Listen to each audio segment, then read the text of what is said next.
Now, once again, Raymond Arroyo. Welcome back to The World Over Live. So much to discuss this week. The bishops were at the border urging immigration reform, and the Pope recently met with the President to comment on all of it. We are delighted to be joined by our friend George Weigel, papal biographer, as well as author of the new book, Roman Pilgrimage, The Station Churches. One of your most beautiful books, by the way. George, thanks for being here. Let's start with this effort we saw on the border. It was rather extraordinary to have a cardinal, several bishops. They had worshipers on both sides of the border. It was an effort to raise awareness of the plight of migrants and to urge immigration reform. Are you concerned that this has sort of politicized the Mass? It's not clear to me how holding a Mass in these circumstances can be anything other than politicized, Raymond. And I'm not sure that that is the kind of discussion we need in the church or the country about a problem that everyone is concerned about. No one's unconcerned about this. People have different views as to what the ultimate resolution of this should be. But to turn the Mass into an act of essentially political theater is something I thought we had gotten over in the church, no matter how noble the cause might be. And you know, I was speaking to a bishop this week, and he told me of his personal experience and how he encounters these people who are, their families are divided, they're facing deportation, and he's concerned. And that is the church's appropriate concern. The question is, do you then make the leap to a specific policy answer for that problem? And should the church get behind any specific actions in the Catholic? It seems, I've said for years that the bishops of the United States should clarify whether they believe borders have any moral meaning, or whether they wish to take the position that, for example, the Wall Street Journal has taken for years, that there should be simply open borders. If you want to make that argument, you can make it. But it's not clear to me that the principles behind a Catholic approach to the problem of immigration reform have been well articulated at all. Yeah. Let's move on to, you wrote a piece this week about the President and the Pope. When you heard the versions of this that came out of the meeting, one from the White House, one from the Vatican, you predicted this, by the way, we should say. You ran a piece in the National Review the week before this visit, the week of the visit, saying, beware of the spin. What did you think when it was over? Well, I was, first of all, pleased and surprised that the Vatican got its statement out first. This may be a novum in human history. I mean, this was Warp Factor 9, that was Father amazing. Lombardi. It was amazing. It was terse. It was quite carefully crafted to underscore that these discussions had touched on, not only touched on, but spent considerable time on the mandate issue, religious freedom questions, right to life issues, etc., in the midst of the things that people obviously agree about. International disputes should be solved legally, the Holy Land, etc. Then came the President's press conference with the new Italian Prime Minister, and he simply stayed on message that this was about inequality, economics, etc., etc. The other thing that was very interesting to me were the photos that were released immediately by the Vatican. The Pope was not smiling. Now, he does that with every political figure. He doesn't want to be turned into a smiley face political cartoon, and good for him for doing that. But to receive the President across a desk rather than side by side in chairs seemed to me something of a signal.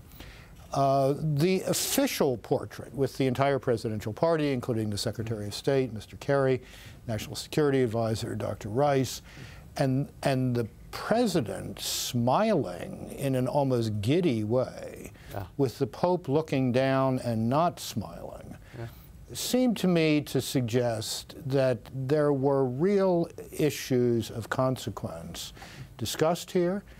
There is no common ground at the moment on the most neuralgic of these issues.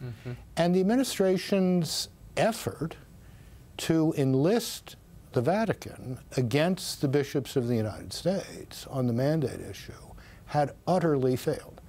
Utterly failed. The Vatican was determined, and I think successfully made clear, that there not be a millimeter of difference of space showing up between the U.S. Bishops' Conference and the Holy See, and that was communicated. Were you surprised that the Pope took time this week to meet with a member, in fact, he met with 15 or 16 members of the Green family who are at the very center of this Hobby Lobby case? Now, granted, they were there as part of a delegation. There was a Bible exhibit that they're supporting at the Vatican, but they clearly knew who this family was, and they took time to discuss the issue. Very much so. I was told about this a couple of weeks ago under a ban of confidentiality that the Pope was going to receive the president of Hobby Lobby, who's on the board of the American Bible Society, which now has, interestingly enough, I think a 40% Catholic membership on its board of directors. But no, the Pope has been thoroughly briefed on this mandate issue. And I think wanted to send a signal of his support for the conscience rights, not simply of individuals, but of owners of businesses who try to conduct their economic lives in a Christian way.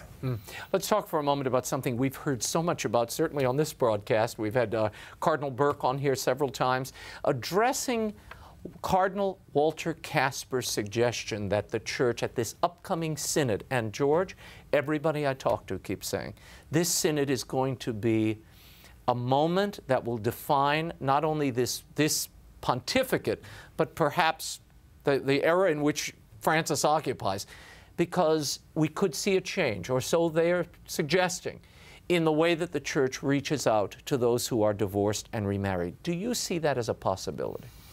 Raymond, I think everyone thinks that there are lots of pastoral possibilities to be explored here. The notion that there is going to be a dramatic change in the Church's understanding of who is capable of worthily receiving Holy Communion, this is not going to change. It's not going to change because it can't change. Cardinal Kasper gave a very interesting lecture at the recent consistory, the day before the recent consistory. I have seen reports that indicate that 3/4 of the response to this were highly critical. And one of the most powerful responses was from Cardinal Robert Serra, an African, who said, look, you've got a European problem. In Africa, the Christian understanding of marriage and the family is terribly important, and we dare not whittle away at that and whittle away at the progress we have made over the past several decades here. So I think there's a bit too much overreaction to this. Cardinal Kasper is an interesting man, a very accomplished theologian. He's not running the Catholic Church. Yeah, well, that seems to be the consensus of everybody I talk to as well. In Venezuela, the Church for the first time, George, is coming out, and they've done so this week in a very vocal way, taking on the president there, saying, look, you are brutalizing any dissenters, including those in the Church. Right. What's your read on this situation? It's a very dangerous situation. There are interesting parallels with Ukraine, where the Greek Catholic Church has been deeply involved in the Maidan movement. The Maduro government in Venezuela is serious bad news, perhaps even worse than Hugo Chavez. The present Cardinal Secretary of State was the nuncio in Venezuela for years, so I think this is now very much on the radar screen in Rome, and I think the Church is perhaps the only civil society institution in Venezuela that can bring effective pressure on Maduro to stop this violence. Why speak out now? I think it's reached a point of simply intolerable situation. And whatever quiet representations were being made before were clearly understood not to be effective. Very good. As always, thank you, George, for being here. And George's book, Roman Pilgrimage, The Station Churches, is available at bookstores everywhere. It's a great Lenten read and a real meditation.